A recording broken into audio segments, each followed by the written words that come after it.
Haleluya, puji Tuhan, selamat pagi dan salam sejahtera di dalam kasih Tuhan kita Yesus Kristus. Pagi yang baik ini mari kita menyediakan hati dan diri kita untuk bersama-sama kita mendengarkan firman Tuhan.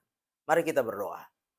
Bapa Surgawi, Bapa di dalam nama Yesus, kami sungguh bersyukur untuk anugerah Tuhan yang kami nikmati sampai pagi hari ini. Pagi ini kami mau membaca dan merenungkan firman-Mu, Engkau berkati kami semua. Kami ucap syukur dalam nama Yesus kami berdoa. Haleluya. Amin. Puji Tuhan.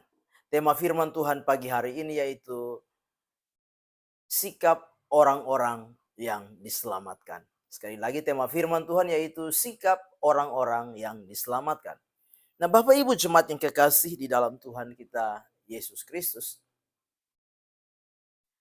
Jemaat Tesalonika adalah jemaat yang mengalami satu keadaan yang kurang baik. Jemaat Tesalonika adalah jemaat yang menghadapi tantangan, menghadapi pergumulan, menghadapi aniaya.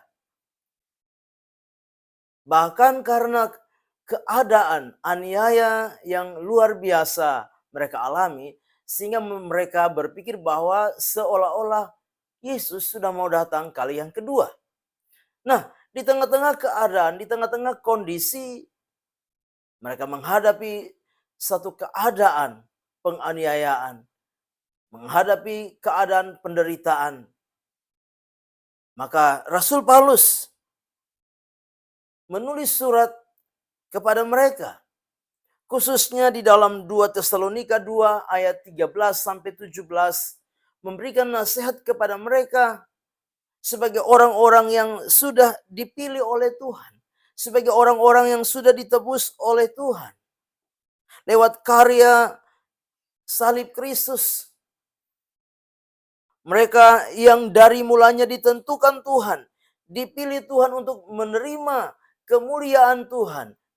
Mereka yang dikuduskan, dibenarkan oleh Tuhan. Maka Rasul Paulus memberikan nasihat kepada mereka di tengah-tengah menghadapi aniaya, di tengah-tengah mereka menghadapi tekanan hidup karena iman kepada Yesus Kristus Tuhan. Nah, pagi hari ini kita mau belajar ada dua sikap yang Rasul Paulus sampaikan kepada orang-orang percaya yang ada di Tesalonika sebagai orang-orang yang sudah diselamatkan oleh Tuhan. Bagaimana seharusnya sikap mereka di tengah-tengah mereka menghadapi penderitaan, di tengah-tengah mereka menghadapi aniaya karena iman kepada Yesus Kristus Tuhan. Hal yang pertama atau sikap yang pertama yaitu agar mereka berdiri teguh dan berpegang pada Injil Yesus Kristus. Sekali lagi, yang pertama yaitu supaya mereka berdiri teguh dan berpegang pada Injil Yesus Kristus. Bapak Ibu jemaat yang kekasih,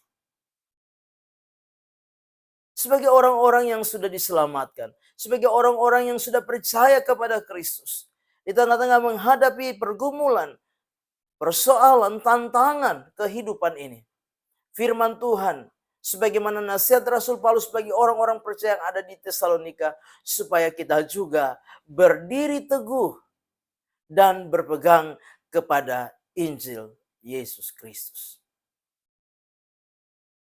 Rasul Paulus memberikan nasihat di dalam 2 Tesalonika 2 ayat yang ke-15. Di sana dikatakan, sebab itu berdirilah teguh dan berpeganglah pada ajaran-ajaran yang kamu terima dari kami, baik secara lisan maupun secara tertulis.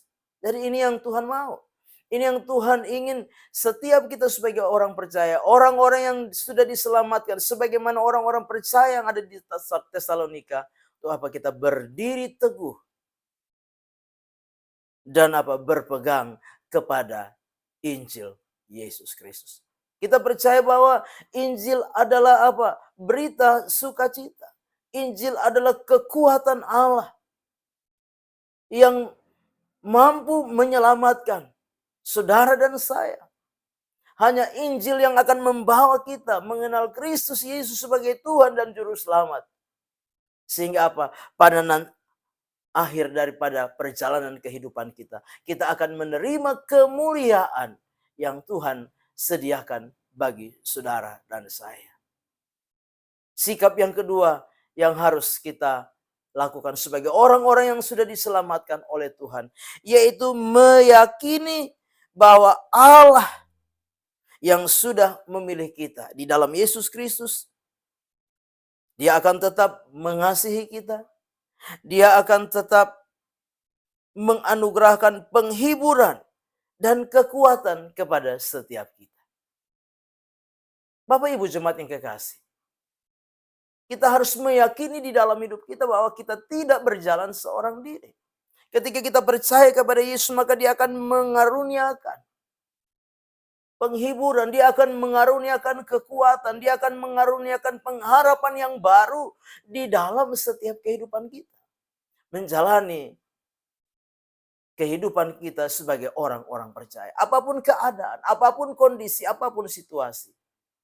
Sebagai orang-orang yang sudah diselamatkan oleh Tuhan, biarlah kita meyakini bahwa Tuhan yang sudah menyelamatkan kita, Allah yang sudah menyelamatkan kita di dalam Yesus Kristus, Dia akan meneguhkan, Dia akan menguatkan, Dia akan menghibur kita. Dia akan senantiasa menganugerahkan pengharapan yang baru di dalam setiap kehidupan kita. Di dalam ayat yang ke-16 dan ayat yang ke-17 di sana dikatakan, dan Ia Tuhan kita Yesus Kristus dan Allah Bapa kita yang di dalam kasih karunia telah mengasihi kita dan yang telah menganugerahkan penghiburan abadi dan pengharapan baik kepada kita. Kiranya menghibur dan menguatkan hatimu dalam pekerjaan dan perkataan yang baik. Amin. Mari kita berdoa. Bapa di dalam surga, terima kasih untuk firman Tuhan yang sudah kami dengar pagi hari ini. Biarlah firman itu menjadi rema, menjadi berkat, menjadi kekuatan bagi kami. Kami melangkah bersama dengan Tuhan di hari baru ini, mengucap syukur. Dalam nama Yesus kami berdoa. Haleluya. Amin. Selamat pagi, Tuhan Yesus memberkati.